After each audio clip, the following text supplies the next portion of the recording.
Hello everybody, Luke Shoulder, Field of Grounds for Beck's Hybrids. I believe top of mind for all of us is how is this dry weather going to impact this crop and what management steps do we need to take to get us to the later part of the growing season. It's dry now, but the good news is weather prognosticators that have been pretty accurate in the past are actually predicting July and August to be very similar to 2022, above average rainfall. Right now we got a crop that's undergone pretty minimal stress up until this dry period. So what do we need to do to protect that investment and maximize the yield potential? Let's talk about three things: weed control, potential for nutrient deficiencies, and how do we lower the stress level that we're currently in these droughtier conditions. First thing let's talk about is weed control. Our residual herbicides on the market today need about a half to an inch of rainfall to activate. In many cases, these applications that have been made over the last 3 weeks haven't been activated altogether or haven't been activated fully. I would expect some weed escapes in those scenarios. Now, the good news is we're very dry in that top inch or so. So overall, weed emergence is also down. But when we're starting to think about looking at those fields that haven't had much rain, we need to be scouting for weeds and weed escapes and breakthroughs. The good news is most of our large seed broadleaves like giant ragweed, cocklebur, for the most part, those have emerged. There's going to be very few that come on after this. But we're also right at the very beginning of water hemp emergence. That's what we want to be mindful of, particularly in those fields that haven't had much rain here recently.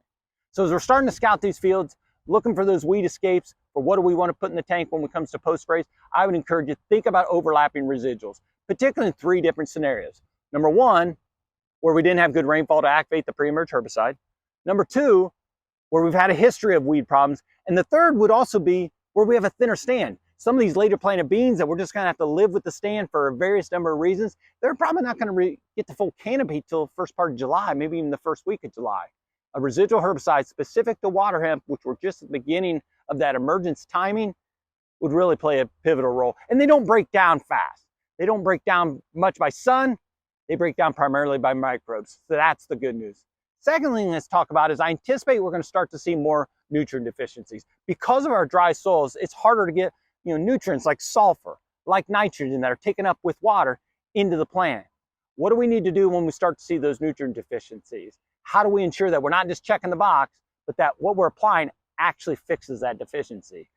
The good news is we've invested into significant research to learn what are the components necessary to getting that fuller nutrition, because it's a small amount, actually into the plant. We've learned that products that contain a fulvic acid, they're strong chelators, small molecules, they get more of that nutrition in the plant. We know that potassium derived from potassium acetate, much more successful as far as overall leaf absorption. Water conditioners, we've looked at them for a long period of time when it comes to herbicide activity, but they also play a role and minimize that antagonism that can come in hard water, well water sources. And then time of day. Who would have known that a couple years ago we'd find that when we spray in the morning, when we have more dew, but we also have a plant that's more receptive and our evaporation rates are slower, that would actually pay off to put those foliar applications on in the cooler hours, particularly in the morning. And then nanotechnology, which we're going to talk about.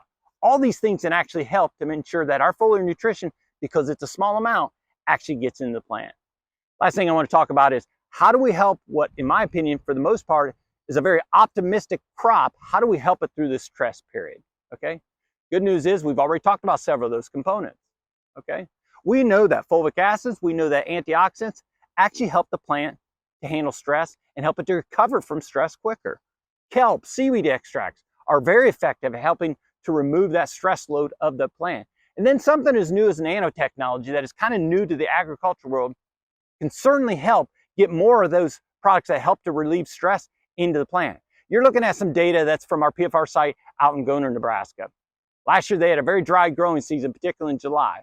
As you can see, they used a product called NanoPro with a foliar feed and with fungicide, and the results were out of this world actually from an ROI standpoint. This nanotechnology has the capability to get more of what we're putting on that, in that tank and on that leaf tissue actually into the plant to ultimately combat stress. Nebraska last year had a very dry growing season, I mentioned.